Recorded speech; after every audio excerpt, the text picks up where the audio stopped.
smoking on, yeah, what's the name tonight? We chosen tonight. I am the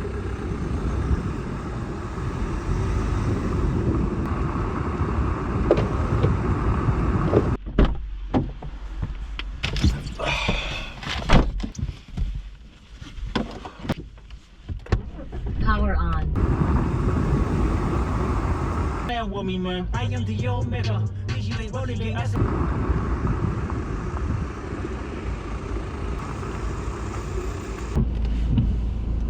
Ouais, allô la Sisti, ça va ou quoi? Tu vas bien? Ça va, on est là, hein. Tu allais te prendre un tasti là, t'es avec qui là? T'es avec Mareva? Non, ok, ouais, elle voit le personnage. Ouais, bah là, je suis allé te prendre un petit truc à manger et tout. Là, j'ai besoin de parler, la Sisti. Il passe des trucs dans ma vie là qui fait que j'ai besoin de parler, je te jure. T'es chaud, tu descends et discute de tout ça là? Ah, t'as jamais dit non, frère. T'es un bon. Vas-y, merci la Sisti d'avoir joué le jeu. Vas-y à toutes.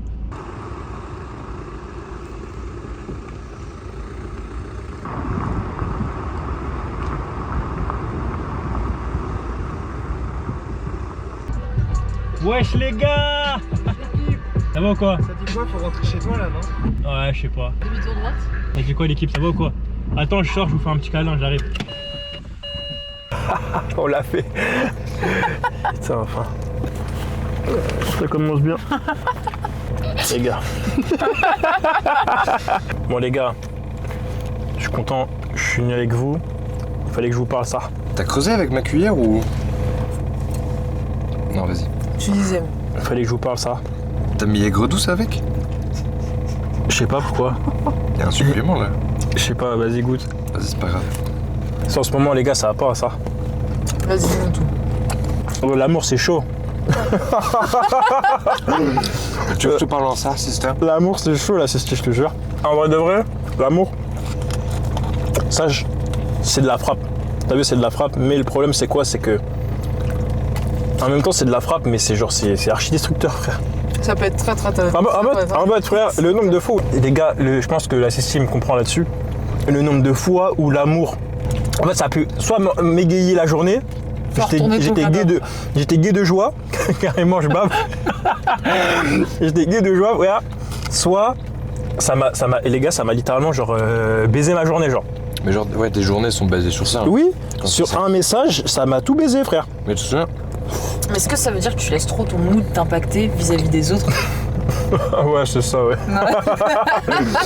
C'est Ouais, ça. y a de la sauce aigre douce dans mon Mais après, le problème avec l'amour, c'est que, tu vois, c'est pas comme si c'était ta pote.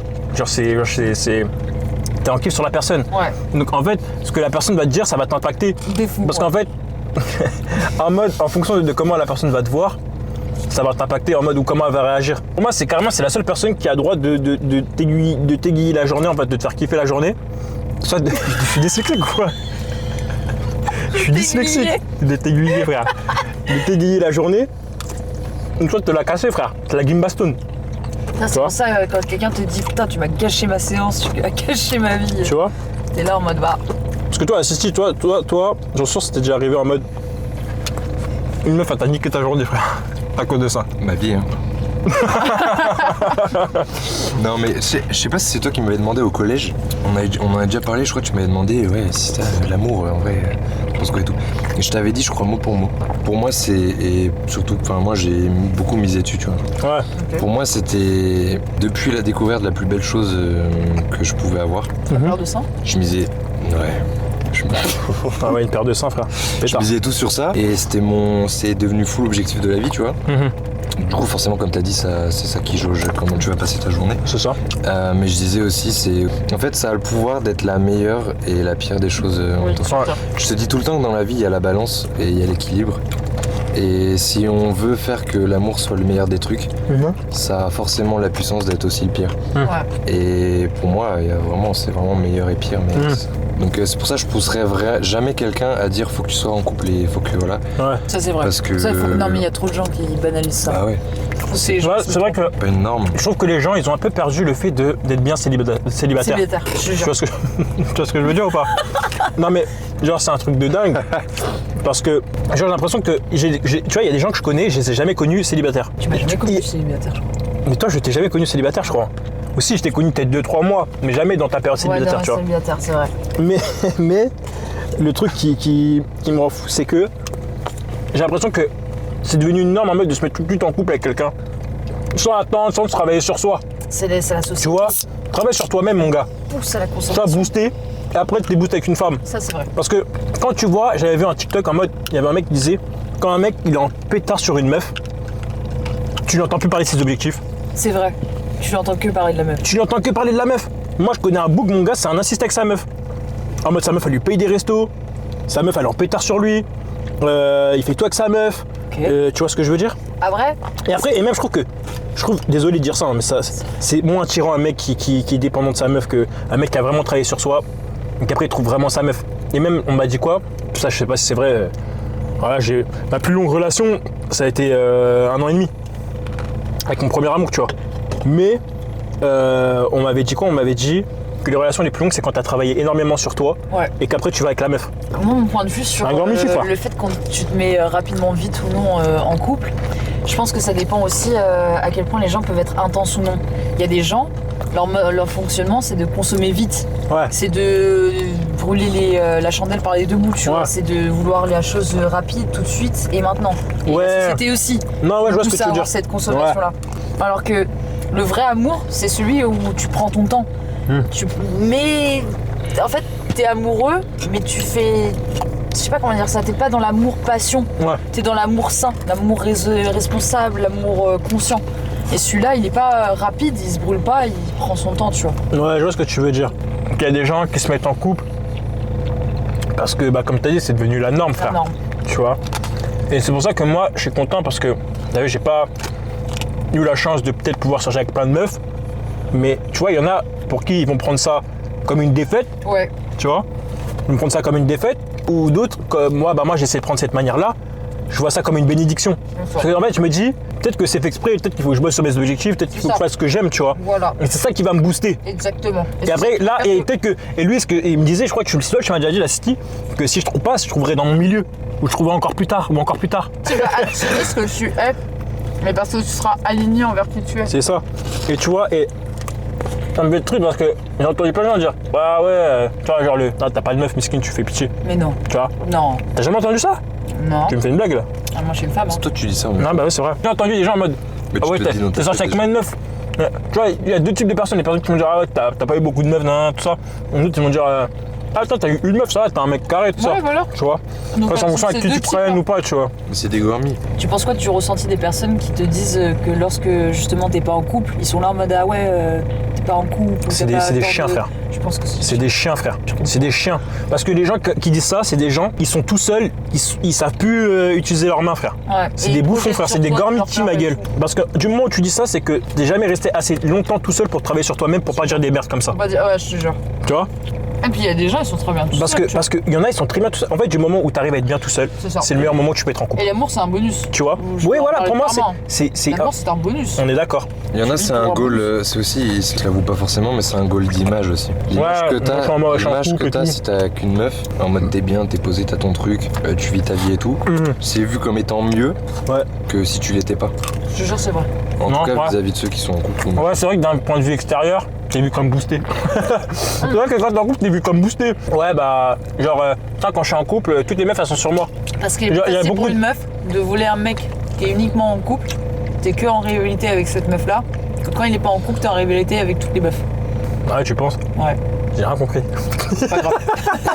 En gros, il y a des meufs, elles ont déjà dit un jour, je pense pas, mais elles disaient qu'en fait, c'était mieux de pécho un mec qui était en couple qu'un mec qui était célibataire.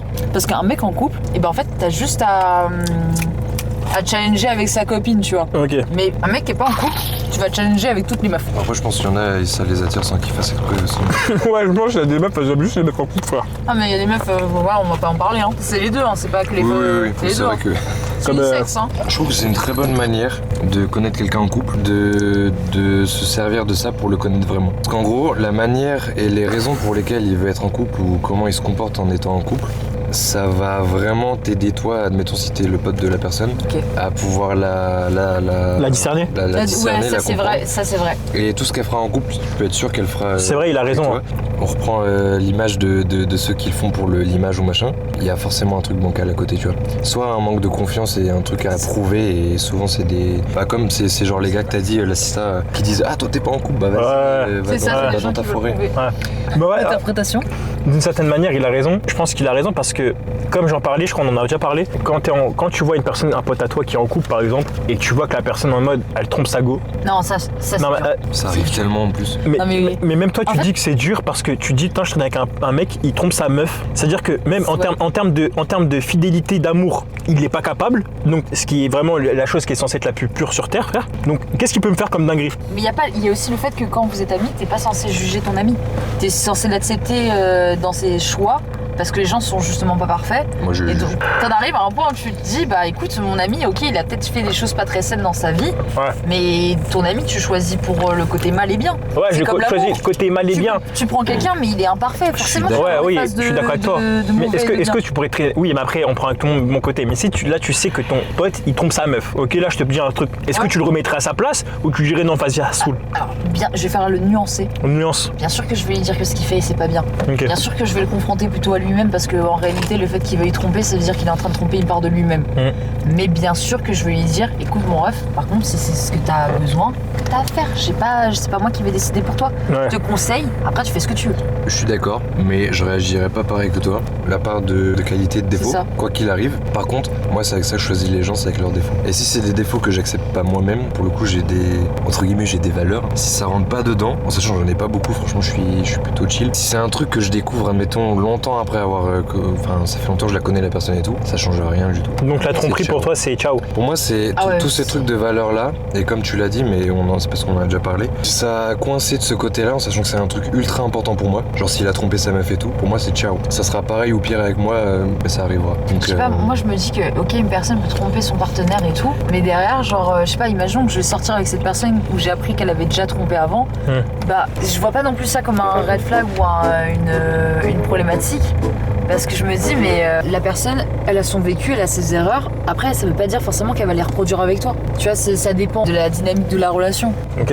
Est-ce que, genre, pour vous, c'est un goal de se marier ou c'est pas un goal? marié. Ouais. Est-ce que c'est un but pour toi de te marier? Voilà, moi, c'est pas le mariage qui est un but, c'est de trouver la personne en qui j'ai assez confiance pour dire, je te donne tout. C'est la bonne. Exactement, c'est la Ouais. bonne personne. Toi, là, Sushi, est-ce que tu pourrais mourir toute seule? C'est une vraie question. Est-ce que toi, tu te verrais mourir toute seule ou tu dis, genre, c'est infaisable, il me faut vraiment quelqu'un dans ma vie? Parce que tu vois, il y a des gens, ils sont tellement en mode, tu peux pas mourir tout seul. On est tous faits pour finir avec quelqu'un, ok? Ouais. Déjà, je pars de ce principe-là. Mais je pars aussi de ce principe où des fois, la personne, elle a pas eu la chance de trouver la bonne personne C'est ou ça. elle est concentrée sur quelque chose d'autre, tu vois. Donc, tu peux Tu exactement peux mourir totalement seul. finir ta vie tout seul et c'est pas une honte. Tout seul, Seul, tu on t'es- va plus vite. Ouais. À deux, on va plus loin. Est-ce que toi, tu te verrais mourir tout seul, là, Sisti? Ouais.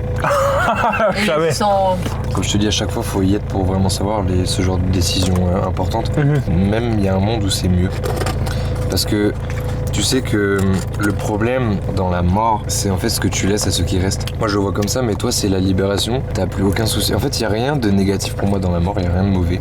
Tu sais, ma mère, à Mais chaque par fois, elle me dit contre- ça, hein. À chaque fois que genre, on perd quelqu'un de la famille, Ouais. elle dit, mais dis-toi que lui, au moins, il est bien. T'es triste pour quelqu'un qui est tranquille à jamais. Ouais. Que dans la vie, généralement, on est triste parce Ouais. que la personne proche de toi est triste, parce Ouais, qu'elle s'est c'est vrai, blessée, ça nous influence. parce que t'as eu peur, parce Ouais. que machin. C'est une histoire de vision. Il y a cette Genre demain tristesse-là. tu meurs, je sais très bien que t'auras plus tes problèmes de la vie, mais moi, nous êtres humains on est égoïste, mais je vais d'abord penser à moi, je vais me dire mais en fait je vais plus le voir. C'est au moment du deuil où tu vas te dire ah c'est bon en fait Ouais, il est bien, il est mieux. Du coup, Sista, tu mourrais tout seul ou Ah, flemme j'avoue. Toi, tu vois les choses comment? Ou flemme. En vrai de vrai les gars, t'as vu tout à l'heure je faisais le mec, je disais ouais et tout, en mode c'est stylé de mourir tout seul et tout tu vois. En vrai de vrai je suis d'accord avec cette idée, ok? Genre de mourir tout seul et tout franchement ça doit être stylé. Mais frère ça doit faire tellement mal au cœur. Ouais. Tu vois c'est stylé, mais ouais en mode tu Tu meurs. te sens tellement bien avec toi-même Ouais. que t'en es arrivé à un point où il y a personne d'autre. Ouais. C'est terrible.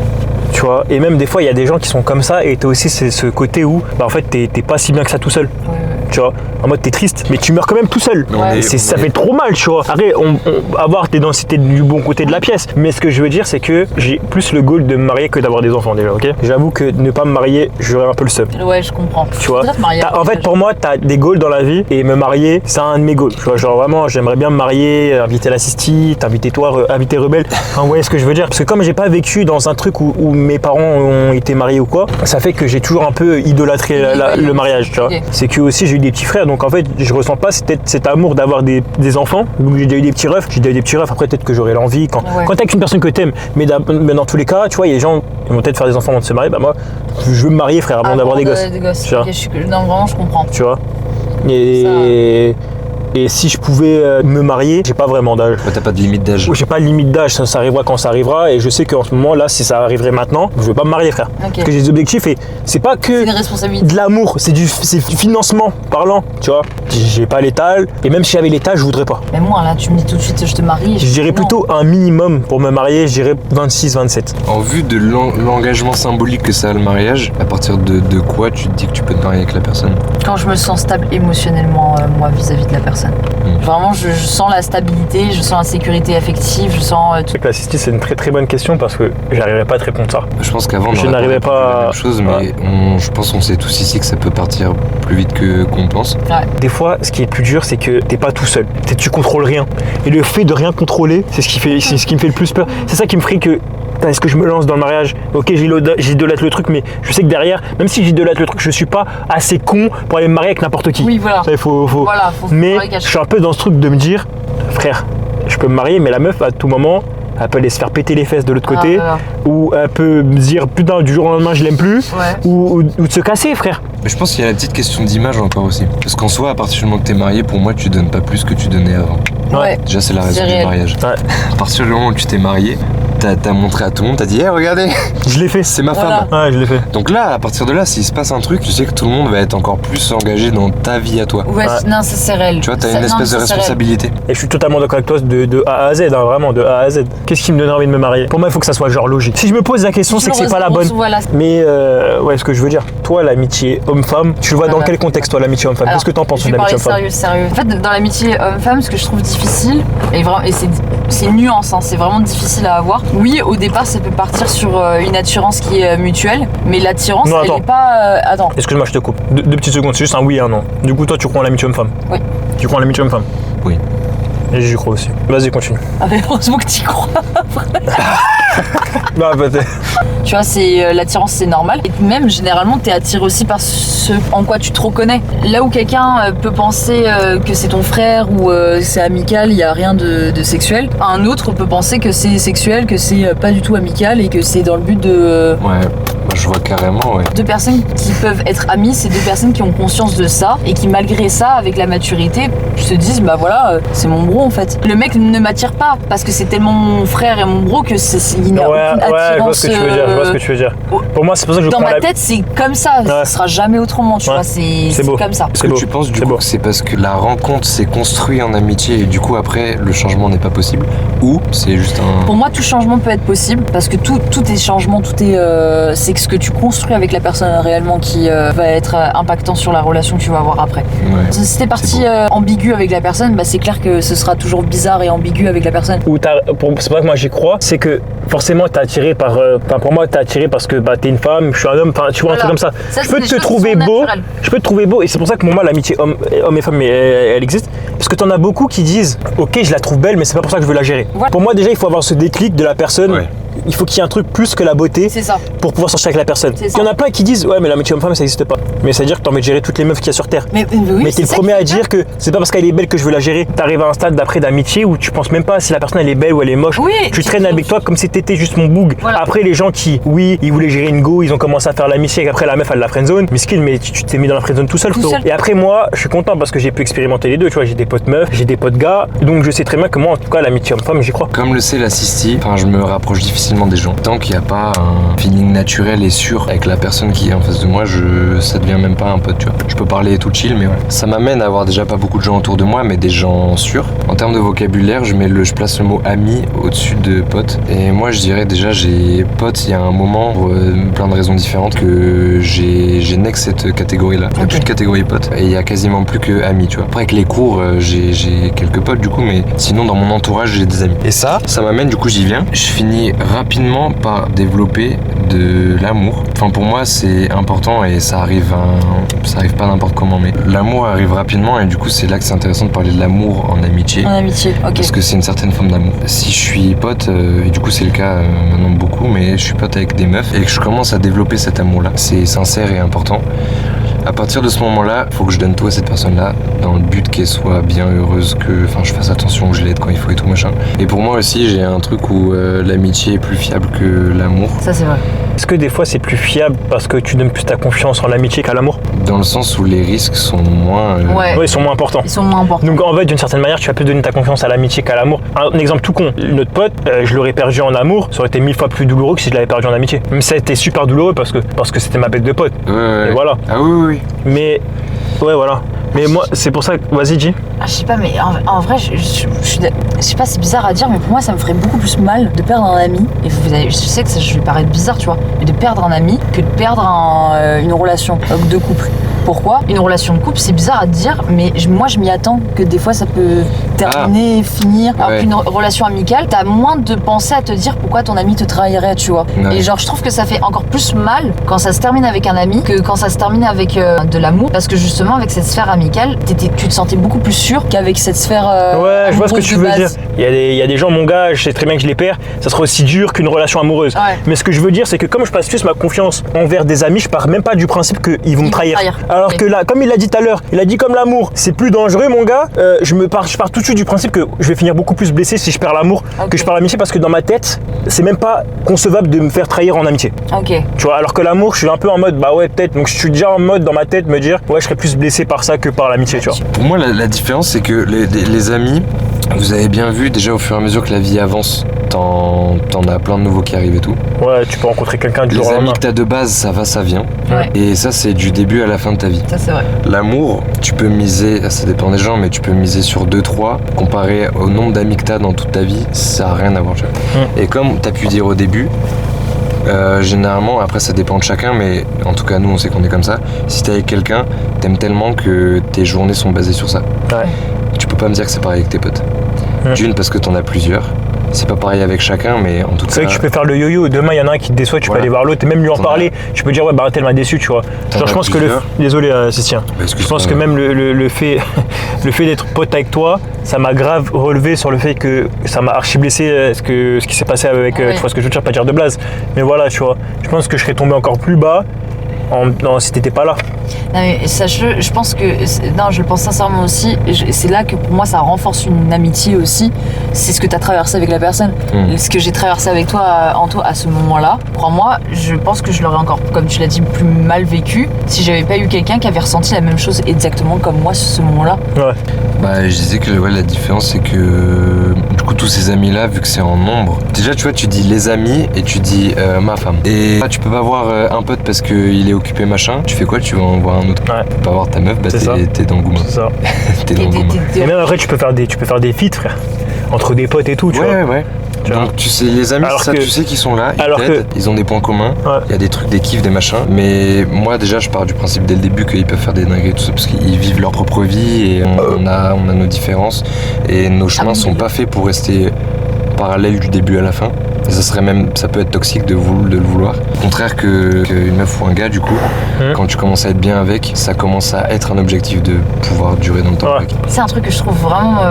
c'est bizarre à dire, mais moi, dans une relation amoureuse, t'es jamais acquis. Ça, il y a beaucoup de personnes qui confondent l'amour avec l'acquisition. Et quand ils pensent que là, c'est une stabilité émotionnelle, c'est une stabilité tout ça, bah ils se relâchent. Après, c'est en fonction de comment toi, tu te comportes avec la personne qui montre si tu le trouves la personne acquis ou pas, comme il a dit. Exactement. Est-ce que vous placez l'amitié avec l'amour au même stade? Est-ce que ça doit être entretenu de la même manière? Tu dois genre sortir avec la personne souvent? Ou est-ce que vous êtes du genre à vous dire quoi, maintenant que j'ai l'amour, l'amitié je le mets sur le teco? Ou non, je laisse l'amitié quand même dans ma vie? Tu vois ce que je veux dire? Parce qu'il y en a beaucoup qui ont tendance commencent à mettre l'amitié sur le teco quand ils ont l'amour, mais dès qu'ils n'ont plus l'amour, ils reviennent dans tes DM. La chance que tu as avec l'amitié que tu n'as pas avec l'amour. Par exemple, toi et moi, on se voit pas pendant 4 mois, ça bouge pas. Comparé à l'amour, où il faut vraiment que ça soit entretenu, il faut que tu mettes la main à la pâte tous les jours. Personne ne peut te faire la gueule pour rien. Tous les jours. Ouais, non, mais oui. Demain, on est en couple, toi et moi, et on a fait ce qu'on vient de faire là, de pas de se voir pendant 4 mois. À la fin, il y a plus de couple. Il y a plus de couple, ouais. C'est différent entre les personnes, tu vois. Je suis déjà tombé sur une personne, j'ai été pote pendant toute une année avec la personne, je l'ai pas parlé pendant 6 mois parce qu'elle était occupée. Au final, elle m'a dit quoi? Ouais, mais toi, t'es pas venu me voir, je sais pas quoi. La go, ça faisait 6 mois, on s'était pas parlé. J'étais en mode, mes frères, on est censé toujours être potes. Genre moi si tu bases ton amitié sur le fait qu'on s'est pas parlé pendant 6 mois, en fait c'est qu'en fait on n'était pas potes, j'étais pote tout seul en fait dans la relation. Oui, elle n'était pas assez mature pour être dans une relation amicale longue où vous aviez pas la même définition de l'amitié. Parce qu'il y a des gens pour eux l'amitié c'est genre tout de suite maintenant, c'est du passer du temps tout le temps ensemble, c'est de passer vraiment genre beaucoup de choses partagées. Alors qu'il y a des gens pour eux l'amitié c'est qu'importe avec le temps qui passe, ça bouge pas. Tu vois c'est deux manières différentes je trouve. Que ce soit l'amitié ou l'amour, déjà est-ce que vous le placez de la même manière? Je pense que je priorise les deux, mais je vois l'amitié comme des gens que tu choisis et qui deviennent des gens de ta famille. Et en même temps, t'as l'amour où tu sais que ça devient aussi ta famille. Que j'essaierai de trouver un équilibre entre amour et amitié, mais une valeur dont je suis sûre, ce serait sûrement plus l'amitié que l'amour. Tu mets l'amitié au-dessus de l'amour? Ouais, je mets plutôt l'amitié au-dessus de l'amour. Pourquoi? Parce que ce qui m'a le plus appris dans ma vie et ce qui a été le plus sain pour moi finalement dans ma vie, ça a été l'amitié et pas l'amour. Mais ça veut pas dire pour autant que la personne, je l'aimerais pas genre tarlifou. Ça veut pas dire que je lui donnerais pas tout mon amour de le baiser. Oui, après ça baisse pas. Genre, ça baisse pas. Moi, ce qui est envers cette personne, ça restera ce qui est, mais c'est plutôt que la personne, elle pourrait interpréter ça comme un je suis pas important, alors qu'en réalité, t'es tout autant important. C'est un équilibre. Tu vas pas que être là que pour l'amour de ta vie. Ouais. Tu vois, genre si t'es tout le temps là que collé à l'amour de ta vie, à être présent que pour l'amour de ta vie, je trouve que tu perds une zone d'équilibre et de même d'autonomie de ta propre vie en fait. Ta vie en solo et il faut que t'aies ta vie en amour. Comme je t'avais expliqué avec l'histoire des mois, en mode si pendant 4 mois on s'était pas parlé en amour, jamais ça marche. Ouais, c'est vrai. Tu vois, jamais ça marche. Genre il faut vraiment, c'est quelque chose que t'alimentes tous les jours. Faut que tu parles avec ta meuf tous les jours. Alors que l'amitié, t'as le temps de te reposer. Tu peux parler avec la personne pendant 6 mois et après ne plus vous parler pendant 6 mois et que ça soit la même relation entre vous deux, tu vois. Ouais, c'est vrai. Je pense que je ferais en sorte d'avoir un amour, enfin du coup quelqu'un, une femme, qui serait presque aussi proche. Genre ça serait pour de toi mes potes que moi. C'est une pote comme En fait, l'amour. je veux pas qu'il y ait de transition entre les deux. Ouais, c'est une pote avec les bénéfices. Ouais. À partir de là, ça sera carré et même de l'un à l'autre, je pourrais me comporter autant et elle comprendrait que je vois les potes et machin. Et s'il y a aucun problème avec ça, c'est tout gagné. Même se faire aimer par quelqu'un qui respecte ta liberté, oh là là les gars, c'est ça que je vise. L'amitié en elle-même, elle est aussi importante que l'amour. Bah oui. Oui, et après, c'est un équilibre à trouver. C'est pour ça qu'en vrai de vrai, on veut tous un peu notre meilleur pote et en même temps notre femme ou mec, tu vois. Ouais. Est-ce qu'il faut gérer une relation amoureuse comme tu gérais une relation amicale? Ça doit se faire naturellement, je crois. Parce que tu vois, il y en a, ils vont donner beaucoup plus d'énergie sur le fait de, quand ils sont amoureux, ils vont donner plus d'énergie en amour qu'en amitié, tu vois. Alors que moi, je sais très bien que demain, je suis amoureux, bah je traînerai de la même manière avec la Sisti, tu vois, ou avec toi. Ça va pas changer. J'aurais pas changé pour autant. Et la plupart des gens, c'est comme ça, ils sont en couple, ils oublient leurs potes. Et par contre, quand je l'avais dit tout à l'heure, ils reviennent dans tes DM. Et c'est malheureux. Donc voilà, pour moi, les deux, ils sont censés être égaux. Je suis un peu nostalgique de l'école, du lycée, etc., du collège et tout. Vous, les gars, qu'est-ce que vous en pensez en mode du système scolaire? Est-ce que ça vous a fait kiffer le système scolaire? Après, je parle français, hein, bien sûr. Que le système scolaire, il a des pour choses à dire, lui, une personne comme moi, a été bénéfique sur l'aspect émotionnel et surtout relationnel. Ouais, d'un point de vue social, c'est super important. C'est vraiment une école de la vie. Ouais. Par contre, sur le terme scolaire, là, ça dépend vraiment le type de personne, mais là, je parle que uniquement de mon point de vue. J'ai jamais été école. Toujours eu du mal à me lever, aller en cours. J'ai toujours eu du mal à rentrer dans un moule. Je pense qu'il y a un côté rebelle chez moi qui n'accepte pas les normes scolaires parce que je vois qu'elles s'appliquent à tout le monde et pas à l'individu lui-même. C'est super compliqué des fois quand t'as un prof pour 30 élèves et pour 30 élèves qui font du bruit et qui chacun a sa personnalité. Ils n'arrivent même pas à prononcer ton putain de prénom correctement, mais que derrière tu veux qu'il te gère. Et ça je le comprends. C'est pour ça que je parle uniquement de moi vis-à-vis de l'école. Moi tu sais très bien, c'est ça, j'ai aucun manque rattaché à l'école. Je pars rien gagner, mais après encore une fois, on va le répéter à chaque fois, mais c'est ultra perso. Il n'y a aucun moment où je me dis tiens, ce moment-là au collège, j'aimerais pouvoir y retourner et tout.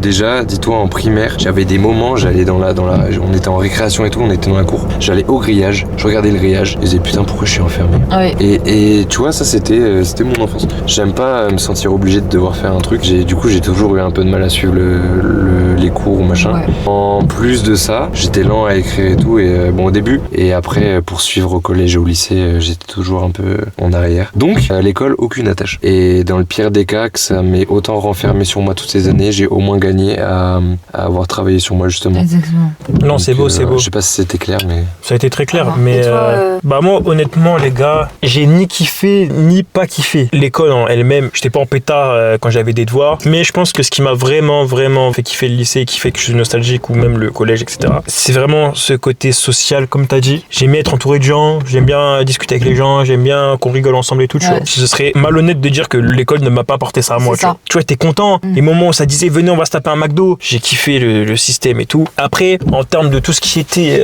devoirs, les 8h, 18h, les contrôles à tout va, ça manque pas du tout. Je trouve que le système scolaire français, il est archi mal géré. Quand tu vois le pourcentage ou dans la liste dans lequel on est en termes d'école, de comment nous on est géré, alors qu'on fait 8h, 18h, on a contrôle continu, on a bac blanc le samedi, on a ceci, cela, et qu'on voit on est si bas dans la liste, c'est là qu'on voit qu'il y a un problème en termes de système scolaire. On dit, vous êtes jeune, vous êtes censé bouger. Alors qu'est-ce qu'on fait assis de 8h à 18h assis sur des petites chaises? On peut dire ce qu'on veut sur les States, mais ils ont tout compris au système scolaire. Ils ont priorisé le sport tout en mettant les études. Peut-être que ils ont un moins bon peut-être niveau que nous. Tous ceux qui disent ça, est-ce que vous êtes allés faire l'école là-bas? Exactement. À l'année, ils gagnent plus que nous parce qu'on leur donne les moyens de faire tout ce qu'ils veulent. Alors que là-bas, on te donne la chance. Même l'histoire des universités, là-bas, t'as tellement de filières, tu peux tout faire. Après, on va dire oui, mais après c'est payant et tout. Mais on va pas se mentir que la France, le système scolaire, que ça soit le système scolaire, l'université et tout, ça devient payant. Donc en fait, on se retrouve maintenant dans un monde où on se retrouve tous dans les mêmes galères, mais il y a des endroits où c'est plus positif qu'ici. Donc le système scolaire, il est pas super bon. Comme j'ai dit, la sociabilité dans l'école, ça m'a beaucoup aidé.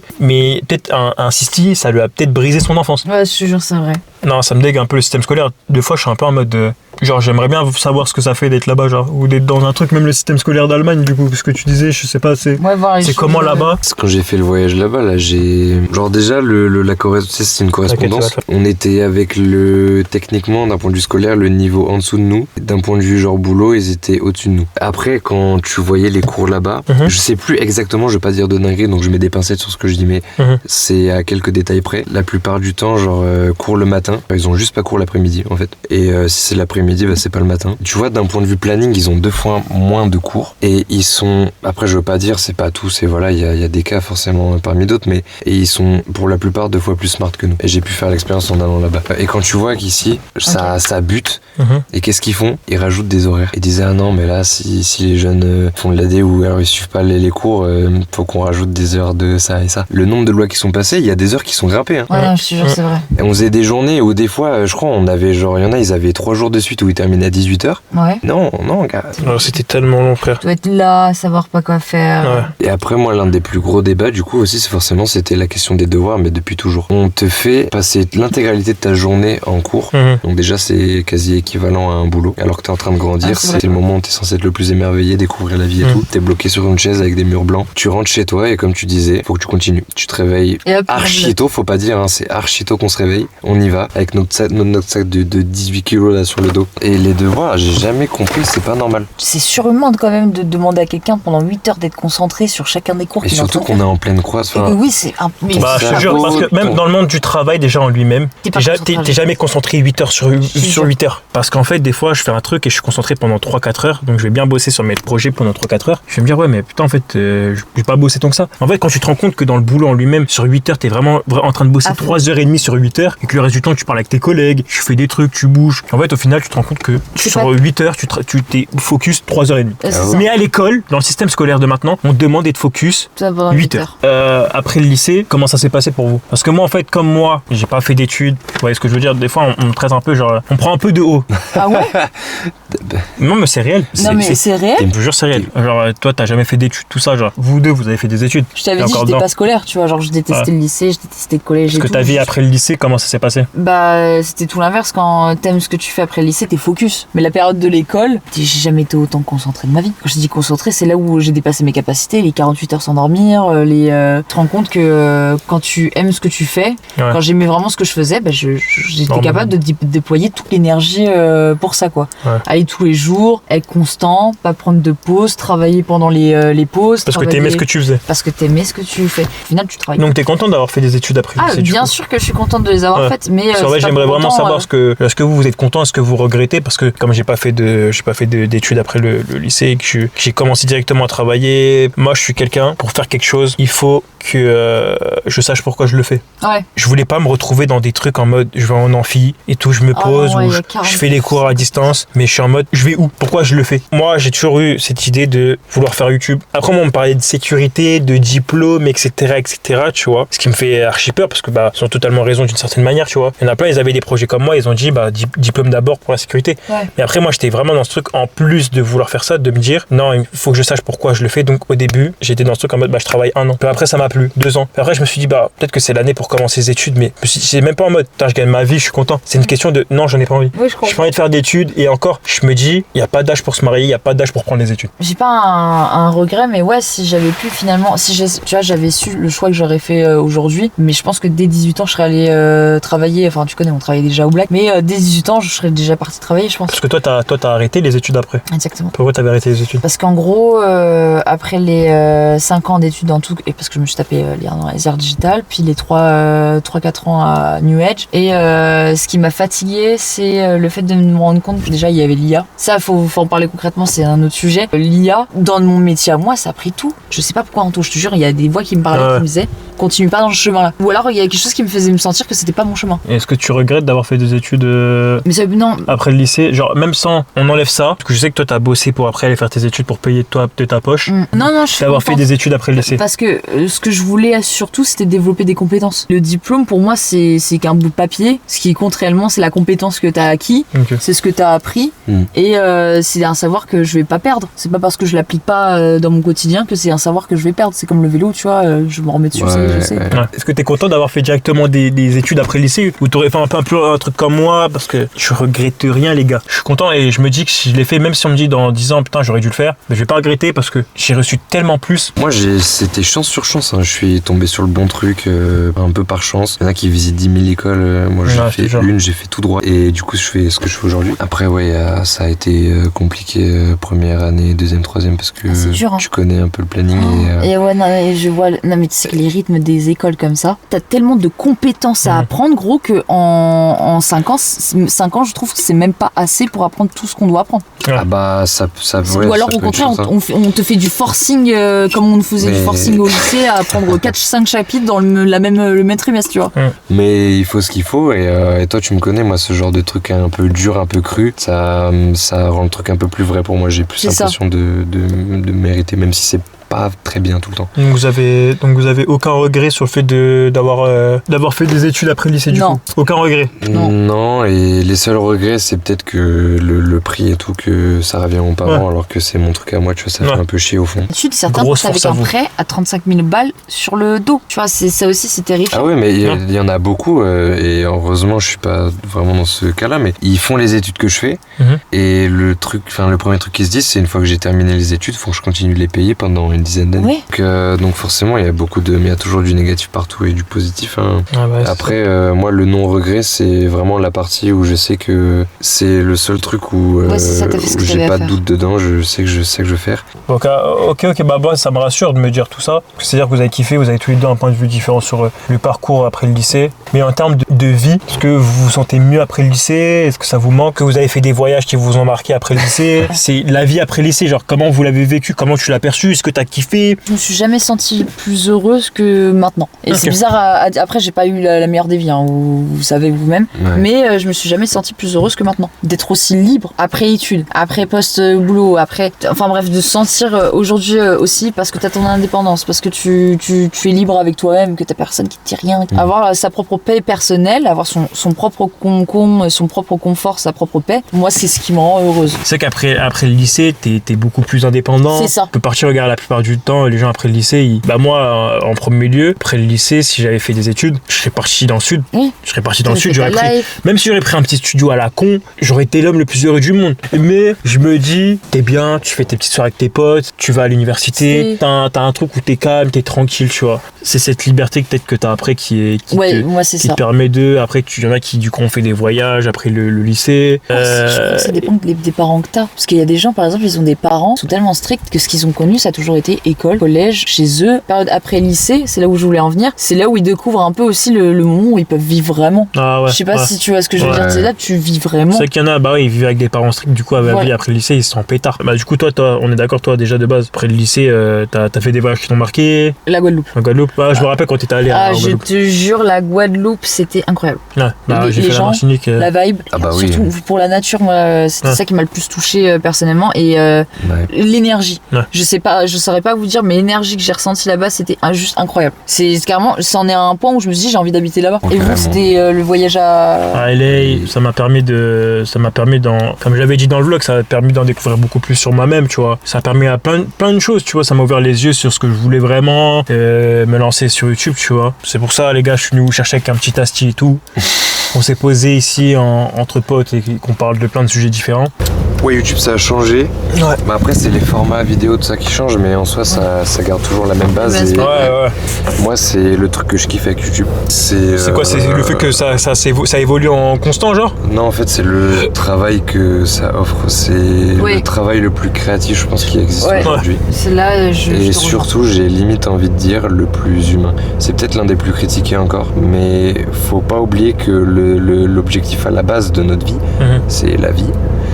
Et là, pour l'instant, je crois que je trouve pas un métier plus proche de ce qu'on serait censé faire de notre vie à la base que ce qu'on ferait avec YouTube en tant que vidéaste. Après, forcément, il faut que ça colle à une passion qui nous touche ou machin. Et il faut pas faire des vidéos pour faire des vidéos. Mais pour ceux qui ont la chance d'avoir un truc relié à ça et tout, je peux que leur dire de faire ça. Et même si il y a le débat, tu vois, de ça participe pas à la société. Enfin, genre, c'est du divertissement. Il y a plein de taf d'envoyer tout ça qui sont en manque de jeunes, de trucs et tout. C'est vrai. Mais je me raccroche toujours au principe de base. Et moi, c'est un peu ma morale de base. Mais au bout d'un moment, tu vis ta vie, t'as un début, un milieu, une fin, mais t'en as qu'une seule. Et il faut que tu la kiffes. Et si tu l'as fait à faire des vidéos où tu voyages à des endroits que tu as envie de visiter, que tu fais des trucs avec des potes ou des gens que t'aimes, l'amour, la passion, le machin, c'est la vie. Qu'est-ce que t'en penses du YouTube de maintenant? Est-ce que tu préférais YouTube d'avant? Est-ce que tu préférais parce que c'est devenu Netflix, frère? Pour moi, je vais rejoindre quand même le côté. Et là, je vais être extrême dans mon point de vue, mais pour moi, ça rentre dans la case du divertissement. En fait, il y a tellement de contenu que tu peux divertir tout un monde, toute une masse, toute une entièreté de personnes. Et quand on est arrivé à un point où YouTube est passé à ça, pour moi c'est là où on a franchi le cap de c'est plus quelque chose de créatif, c'est quelque chose aussi qui divertit. Toute chose est un divertissement autant qu'une création. La personne, elle l'a créée et toi en tant que celui qui la regarde se divertit. C'est là la double différence, je trouve, dans YouTube. Et du coup la question c'est où tu te places? Dans celui qui fait ou dans celui qui veut regarder? Ça, c'est une très bonne question, tu vois. C'est vrai qu'en fait, ça offre à tout le monde la chance de pouvoir soit créer, soit de pouvoir regarder. En fait. Voilà, il faut son fait con, mon gars, il m'a appris tellement de choses, ce fou-là, avec ses icebergs ou ses 360 secondes, frère. Il serait en pétard sur lui, frère. Ça dépend uniquement de comment tu l'utilises. Donc, YouTube n'est pas forcément une plateforme qui a changé. Elle est au contraire très ouverte sur le contenu, la créativité et le divertissement. Mais ça dépend de celui qui le consomme et qui le regarde. Ça peut être bien le fait que YouTube, ça soit devenu quelque chose qui soit devenu professionnel, mais je trouve qu'on perd de plus en plus le fait que les gens ils aiment bien les courts formats. Pas les courts formats, mais en mode. Je trouve on perd un peu cette authenticité. Un peu ce truc de. Des fois la personne elle aime sa cam, elle parle, juste écoute, tu kiffes, le temps de graille. Parce que des fois, le truc où je galère le plus, c'est des fois, vous voyez, je graille, t'as pas le temps de regarder une vidéo d'1h30. Ouais, donc tu regardes. Des fois, j'ai envie de regarder un petit truc de 10-15 minutes. J'aurais même pu à trouver ça sur YouTube. Maintenant, je vais toujours trouver des longs formats de malade mental. Même moi, maintenant, je commence à rentrer dans un truc où je fais des longs formats. Mais en même temps, les gens ils perdent un peu ce truc de long format parce qu'il y a TikTok. TikTok. Ouais. Donc en fait, on se retrouve dans cette spirale infernale de TikTok et les 10 secondes plus les longs formats sur YouTube. Pour moi, point de vue contenu, le YouTube d'avant a pas été effacé par le YouTube d'aujourd'hui. Voilà, c'est ça. C'est pour ça que j'avais dit que c'était pas franchement YouTube qui avait changé, c'était plutôt nous. De toute façon, YouTube était destiné à se professionnaliser avec le temps. Ouais. C'est ça qui est triste, mais ça allait se professionnaliser avec le temps. Ça dépend juste d'où on va chercher le contenu, mais le contenu professionnalisé, comme tu dis, c'est juste le contenu qui fait le plus parler aujourd'hui, mais c'est pas le plus présent, c'est pas le seul présent sur la plateforme. Que même les gars comme Mastu et tout sortent toujours pour genre 80% de ces vidéos, c'est des trucs chill, faits où même à chaque fois ils sont obligés de préciser au début de ouais, là je pose juste la cam et tout. Parce que même eux au début ils se sentaient mal de refaire des trucs comme ça. Mais il y en a quand même pas mal. Juste, moi je pense que t'as le truc de t'es tellement en focus dans ta vie maintenant que t'as l'impression de perdre du temps à regarder un truc où tu regardes des gens déconner entre eux. Et aussi, vu que tu rentres dans YouTube, pas forcément tu te compares un peu, mais tu te projettes. Et il y a aussi la peur de devoir faire autant qu'un gars qui a fait le GP ou qu'un gars qui... Ah mais c'est vrai qu'en fait, c'est vrai que quand tu rentres, la concu elle est vénère. Elle est vénère. Surtout que tu dis que tu te compares, forcément, même si tu veux pas, on dit il faut jamais se comparer parce que c'est ce qui tue ton bonheur et ton boulot. Mais tu le fais sans le faire exprès. Tu vas te comparer à tout. Surtout quand c'est quelque chose qui te tient à cœur, tu vas te comparer au premier, tu vas te comparer au deuxième, au troisième, au quatrième, tu regardes ce qu'ils font. Combien de fois je me suis comparé à des artistes qui dessinaient 10 fois mieux que moi. Tu vois, tu te compares. C'était une manière aussi de me booster, tu vois, de me dire j'ai rêvé, tu vois, moi maintenant à ce niveau-là. C'est ça, parce que moi qui commence YouTube et je suis un peu hypocrite par rapport à ça, parce que en vrai j'aimerais bien un jour faire des trucs longs, trucs longs qui seraient divertissement, mais tout en ça t'apprend des trucs et tout, tu vois, vraiment c'est mon objectif final. Mais la comparaison te permet parfois de savoir là où tu veux viser. Est-ce que ça te correspond plus? Est-ce que c'est ça que tu as plus envie de faire? Est-ce que c'est ça qui te correspond le plus? Est-ce que c'est la comparaison, ça n'a pas toujours quelque chose de négatif, ça a juste quelque chose de négatif quand tu décides que ça l'est. Et c'est grâce à ça que tu sais quoi faire et quoi pas faire. Et je te jure. YouTube, c'est quelque chose depuis tout petit que je voulais faire. J'ai jamais eu les moyens de le faire. J'ai jamais eu papa ou maman qui ont pu m'acheter une cam ou quoi. Je suis content parce que je me lance enfin. J'ai plein d'idées. Des fois, t'as pas forcément le matos. C'est ça. Mais tu dis que tu fais avec les moyens du bord. La City, elle est là pour m'aider. Et je suis vraiment content. Après, ce qui est dur avec YouTube et des fois ce que je ressens, c'est des fois à quel point le temps passe vite, à quel point il faut que tu restes dans la course. Tu sors une vidéo, on dit depuis quand t'as sorti une vidéo, ça fait 3 semaines déjà. T'es en mode wesh, t'as l'impression que c'était avant-hier. Et des fois, tu vas être déçu. Wesh, on a fait d'Austin qui avait même pas de son, ma gueule. J'étais déçu, frère. Enfin, t'es déçu beaucoup, tu vois. Et je pensais pas que sur autant de. T'as l'impression que tu vas tout le temps dead, mais tu dead jamais. Et même quand t'as pas l'impression de dead, il y a peut-être des gens qui vont voir que tu dead, mais pour toi, tu dead jamais. Là, vous êtes du côté où vous regardez. Mais est-ce que vous pourriez passer du côté créateur de contenu? Déjà, moi, je vais répondre honnêtement. Déjà, je regarde pas. Moi, je te dis, je suis pas dans mode. Tu regardes pas quoi, YouTube? Ouais. Je ne consomme plus de contenu TikTok, Snapchat. Vraiment, je vous le dis, les gars, c'est sincère ce que je vous dis. Je ne consomme plus de téléphone, tout. Mais moi, tu sais que j'en parlais avec Discord. J'en parlais avec Joescope, je voulais vraiment supprimer. Enfin, il faut que je supprime les réseaux. Après, le problème, c'est que c'est un peu un outil de travail, tu vois. Ouais, c'est un outil de travail. Et moi, je voulais le faire aussi, je veux faire des pauses, mais je dois rester au courant. Voilà, exactement. J'avais besoin déjà de réguler ça. Je sentais que j'avais besoin d'enlever ça de ma vie. Vraiment, je trouvais que c'était devenu toxique et nocif parce que c'est là où je me disais, putain, je passe ma vie à regarder la vie des autres. Il faut se déconnecter un petit peu d'un truc qu'on a banalisé et normalisé, quoi. Du coup, tu pourrais pas passer du côté créateur? Bah, si. À partir du moment où je suis avec toi en train de faire une vidéo, je suis créatif et je vais regarder une vidéo. Mais je te parle, mais je te parle en mode là, on va dire que derrière je vais faire le montage. Bref. Mais est-ce que toi, tu pourrais te lancer toi-même sur YouTube, te dire vas-y je fais telle vidéo, pense à telle vidéo? Je vais dire oui et je vais argumenter. Oui, je serais capable de le faire. Pourquoi? Parce que juste pour le concept de la créativité, mais je ne le ferai pas pour la validation. Même si je le poste, dessus. Ouais, c'est ça. Ce sera pas pour la validation. Je vais pas les vérifier en fait ce que les gens ont vu ou dit. Je leur ai juste posté pour poster. C'est juste pour le fait de l'avoir fait vis-à-vis de moi-même. Mais oui, concrètement, je pense que je peux le faire parce que je sais que j'ai les capacités, parce que je sais que j'ai été une meuf des réseaux aussi avant, je sais à quel point j'ai pu être. T'aimerais bien partager aussi. Voilà, j'ai une bonne vibe à partager aussi. Ça me dérange absolument pas d'être vue publiquement. Tu vois, il y a aussi cette sphère où il y a des gens qui ont peur d'être vus publiquement et d'autres non. Moi, j'ai absolument. Je suis extravertie, j'ai pas peur qu'on me voit. Mais ce que j'aurais peur concrètement, c'est pas moi, c'est les autres. C'est les autres qui vont généralement vraiment me faire peur. Ils vont peut-être pas penser la même chose que moi, ils vont peut-être critiquer le Les truc, avis ils vont et tout, peut-être. Ouais, c'est des choses qui. Ah ouais. Au final, ça va me faire quand même peur parce que est-ce que moi ça va me toucher? Est-ce que je vais laisser ça me toucher, Oui, tu vois? tu donnes l'opportunité de. Voilà. Et est-ce que j'ai réellement envie après de donner l'opportunité d'eux? Non. Parce que quand je vois ce que donne le succès, la richesse, le pouvoir et ce genre de trucs, moi, ça reste encore une fois moi. Et toi? Oui. Moi, ça réunit trop de trucs qui. C'est. En fait, faut juste que je pense que je me suis pas encore avoué qu'il fallait que je fasse ça, mais. D'accord. Parce que depuis genre dès que j'ai compris qu'il fallait que je commence à travailler, c'est tout ce que j'ai demandé en fait. Si je suis en, du coup c'est comme ça. En gros c'est une freelance. En gros je gère mes horaires. Si je fais mes vidéos et tout, je me gère tout moi-même. J'ai mon propre planning. Et d'un point de vue créatif, moi j'ai toujours voulu tout faire et je me pousse pas assez. Et je sais très bien que si je me lancerais, je commencerais à faire en fait tout ce que j'ai attendu de pouvoir faire depuis genre que je suis limite à l'école quoi. Franchement, YouTube, comme t'as dit, ça peut être carré de malade. Hein. Franchement, si un jour tu te lances, franchement, je serais ton premier supporter, ton premier abonné, ton premier commentaire. Franchement, si je devais donner un conseil à des gens, franchement, tous ceux qui veulent se lancer, lancez-vous sur YouTube, tu vois. Faites ce que vous avez envie de faire dans la vie, c'est tout. Quand t'as pas de structure, c'est dur et en fait, il faut que tu restes discipliné à la mort. C'est ça.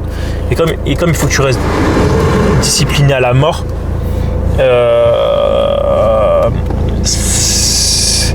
je trouve que c'est important et ça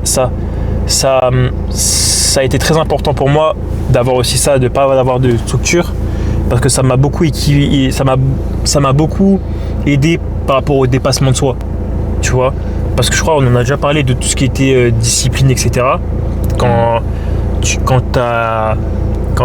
tu te forces tous les jours à faire un truc C'est et un à la travail base, sur toi-même. Ouais, c'est voilà. un travail sur toi-même alors que tu sors de ta zone de confort. Exactement. T'es là, tu te dis en fait t'as pas envie de faire des choses mais tu le fais quand même, tu fais tu quand vois. même. Et le fait de pas avoir de structure, tu fais quand même. Tu fais quand J'ai même. pas envie de bosser. En fait, tu viens mettre j'ai une pas de structure patron, là où il y en a mais pas. t'es ton propre patron, tu vois. Ouais. Après, à côté, il y a forcément des trucs qui vont t'alimenter ta discipline, le fait que peut-être que tu sois motivé, Ouais. peut-être que le fait qu'à la fin du mois, si tu travailles pas, bah t'as rien à graille. Enfin voilà. Mais je fais que ça c'est important parce que si t'es pas discipliné, t'es à terre. C'est ça. T'es à terre, tu finis à terre. Et franchement, ça se rapproche bien du dépassement de soi. Oui. Parce que pour moi, c'est important le dépassement de soi. C'est sortir de sa zone de confort, Exactement. se mettre face à soi-même, c'est vois. faire les choses même quand t'es fatigué, même quand t'as pas envie. Pas que tu te sentais pas capable, mais là où tu te testes dans tes derniers retranchements et dans tes limites et voir là où tu peux aller, quoi. Ouais. Et il y a des fois, il y a des personnes, ils se rendent pas compte de là où ils peuvent aller parce qu'ils se mettent tout de suite la limite de non, c'est pas possible. Ouais, bah c'est pour ça que genre le sport en lui-même, ça a été du dépassement de soi pour moi parce que le fait de t'obliger à y aller, genre je sais pas, peut-être 5 fois par semaine alors que t'as pas envie d'y aller. Si je me laisse avoir par ça, déjà c'est que c'est pas fait pour moi. Ouais. Et de deux, le fait de me dépasser, d'avoir une discipline juste en termes de sport, ça m'aide à avoir une discipline dans la vie de tous les jours. Ouais, c'est vrai. Ça m'aide à me dépasser. Que tu te dépasses toi-même dans les petites choses, tu deviens le boss du game. je te jure. Et là, tu commences à faire de la dinguerie. Et puis même, les confiance en voilà, toi, tu prends ton confiance en toi. estime, elle augmente aussi. Exactement ça où je voulais en Le venir. dépassement de soi, c'est aussi C'est pas ça. Et je dirais même, L'estime de toi-même, C'est ça. elle augmente. Elle augmente. Parce que tu te vois capable et tu sens être Ouais. capable de Exactement. le faire. Enfin, si tout le monde pouvait faire tout ce que tout le monde fait, on le ferait tous. Pourtant, il y a des personnes qui se dépassent sur ces domaines-là et d'autres qui n'y arrivent pas. Parce que c'est pas leur domaine aussi de prédilection pour se dépasser eux-mêmes Ouais, là-dessus. ouais. Mais il faut connaître aussi ses limites et se connaître soi-même pour pouvoir avoir ce dépassement de soi. Tu vois ce que je veux dire, tu peux pas te dépasser si tu sais pas ce que tu peux dépasser. Je l'ai très vite appris avec le dessin. Quand j'ai commencé à dessiner à l'âge de mes 3 ans et que je continue à dessiner parce que j'aimais ça, je me disais je veux être meilleure. Tous les jours, c'était je continue à dessiner même quand il y a eu des phases où j'ai perdu confiance. Même quand il y a eu des phases où les gens ils m'ont dit arrête, ce que tu fais c'est de la merde. Et pourtant, aujourd'hui, j'ai les capacités de faire ce qu'un mec comme ça faisait. Tu sais là où tu deviens la meilleure version de toi-même. Un mec qui a du talent C'est ça. sera toujours plus nul qu'un mec qui a bossé. Qui a bossé. Ciel et terre. Tu vois, tu peux avoir du talent, derrière il y a du boulot, tu seras le boss. Mais si t'as bossé d'arracher matin, midi, soir, que ça soit dans n'importe quel domaine, que moi ça Ça soit paiera YouTube, toujours ses que fruits. toi ça soit le dessin, que la Sissi ça soit le montage. Tu vois, si t'es pas discipliné à 100% tous les jours, c'est impossible mentalement, t'es un putain d'être humain, frère. Mais ce que je veux dire, c'est que si je le fais tous les jours, il y a aucune personne sur cette planète qui va dire que t'auras aucun résultat. C'est ça. Est-ce que toi t'es discipliné? non, moi c'est loin d'être ma qualité disciplinée. Ah ouais? Je pense que ma force, moi, c'est pas la discipline, mais c'est le fait de pas lâcher. Mais malgré tout, je me le reproche encore aujourd'hui, mais de pas avoir justement cette fameuse discipline. Et c'est ce que je disais au début avec le truc du créatif et tout, où j'avais plein d'idées, mais je les ai jamais. Enfin, je les ai, mais je vais pas plus loin, tu vois. C'est parce que j'ai pas cette discipline-là, comme quand je disais que j'avais besoin de la structure, qu'on me dise fais ça et tout. Je bosse à construire une discipline et une fois que je l'aurai, je pars. C'est vrai que Je pars pas de rien parce que j'ai. C'est vrai ce que tu dis. Personne n'est né avec la discipline. Non. Ça se construit de A à A à Z. Il y en a, c'est plus facile, il y en a d'autres, c'est moins facile. T'as une certaine forme de discipline, même si tu dis que non. Parce que déjà, le fait qu'il nous l'a expliqué tout à l'heure avec le système scolaire, déjà juste le fait que le mec dormait 2 heures par nuit Non, je te jure. pour bosser, c'est de la discipline. c'est de la discipline à la mort. Et la discipline face au sommeil, je pense que c'est l'ennemi final. L'ennemi final, gros. C'est mon ennemi final. Je sais que le jour où je vais battre la discipline du sommeil, c'est-à-dire que quand je me dis je me lève à 8h, je me lève vraiment à 8h, je pense déjà j'ai battu le jeu. Là, vraiment les gars, vous vous rendez pas compte pour moi à quel point c'est dur de battre le sommeil. Pour gagner le sommeil, faut que tu... Là, t'as pas le choix d'avoir un calendrier. Si tu te couches pas tous les jours à la même heure, ça sert à rien d'essayer de te lever à telle heure. Ah ouais, non,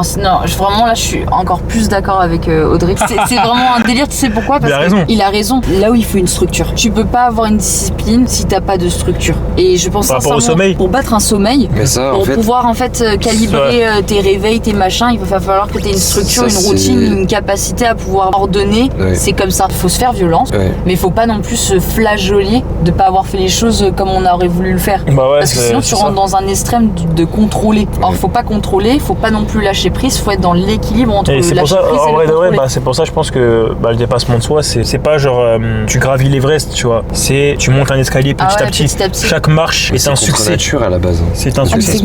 Sache-le. Parce que le cerveau, il a son confort et il a pas envie de se mettre dans l'inconfort. Qu'est-ce qu'il aime pas sortir de sa zone de confort? Parce qu'en fait, j'ai l'impression de battre mon cerveau à chaque fois. Oui. Parce qu'à chaque fois que je suis en discipline, tac, je descends les escaliers, tout ça. Tu vois, parce que nous, on a ce truc à la salle où, en fait, on a le jeudi, c'est la meilleure séance où on monte 10 escaliers, 2 par 2 avec nos pieds. Après, on fait un thermal walk, on prend des poids de 30 et on fait 18 tours et tout. C'est super dur. Et ce que j'allais dire tout à l'heure quand tu comparais ça au talent, c'est que dans tous les cas, tu gagnerais plus à t'imposer ça, à te dépasser et tout. Parce que si tu te dépasses dans un domaine en particulier, je te dis même pas que tu deviens plus fort que le gars qui a le fameux talent, mais tu deviens plus fort parce que ce que tu as gagné, c'est pas uniquement dans la discipline dans laquelle tu te forges, mais c'est sur toi-même. Mais ouais, en tout cas les gars, merci, merci encore d'avoir été là. Si je pouvais parler à mon moi d'avant, avant la discipline, je lui dirais quoi? Je lui dirais mon gars, prends ton temps. Je lui dirais prends ton temps parce que c'est pas une course. Non. Tu vois, genre la discipline, ça on l'apprend. Parce qu'au début je me suis dit c'est une course, tu vois. Genre vas-y, je serai discipliné du jour au lendemain. Mais comme on l'a dit depuis le dépassement de soi, c'est de l'apprentissage, c'est du boulot sur toi-même, ça se fait sur des années. Tu vois, il y en a, ils ont de la chance, ça se fait sur des mois, et encore, c'est très peu, frère, c'est vraiment le mec talentueux, t'as les fous, tu vois. Ça se fait sur des années.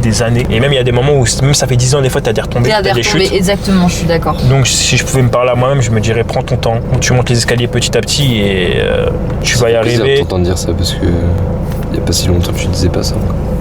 Bah maintenant je me le dis. Des fois t'es discipliné sur tes 3 jours dans la semaine, t'es des fois même plus haut que 90% des gens sur Terre. Mais surtout tu vas plus loin quand tu vas plus lentement que quand tu vas vite. Ouais. Vaut mieux reculer pour mieux sauter. Et toi t'es Shakespeare, toi t'es Shakespeare, t'es qui toi en fait? Moi la discipline aussi que j'ai eue personnellement, elle est hyper psychologique. Je sais que ma discipline n'a jamais été visible, elle a toujours été là. Psychologique, c'est-à-dire? L'exemple concret que j'ai à te donner, c'est le fait que dans ta vie il peut t'arriver des choses où tu peux décider de ne pas pardonner à une personne parce que tu l'as trop pris ou interprété personnellement. Or, j'en suis arrivée à un point où j'arrive à ne plus interpréter personnellement les choses et à ne plus vivre à travers mes blessures, mais à travers uniquement moi et cette personne.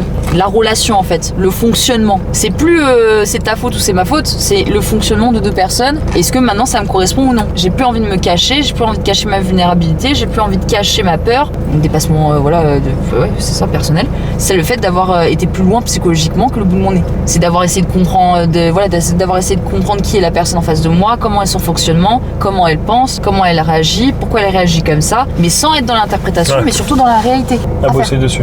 Exactement, parce que c'est, comme je t'ai dit, tu t'arrêtes jamais de bosser. Avec la discipline, il n'y a jamais de piste d'atterrissage. Non. Après voilà, oui, j'ai travaillé mon physique, je suis allée à la salle et tout.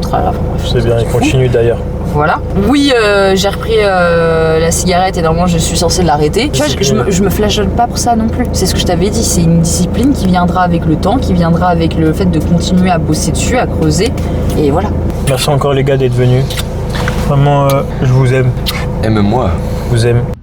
Allez, bisous bande de bolos. Allez, step sister.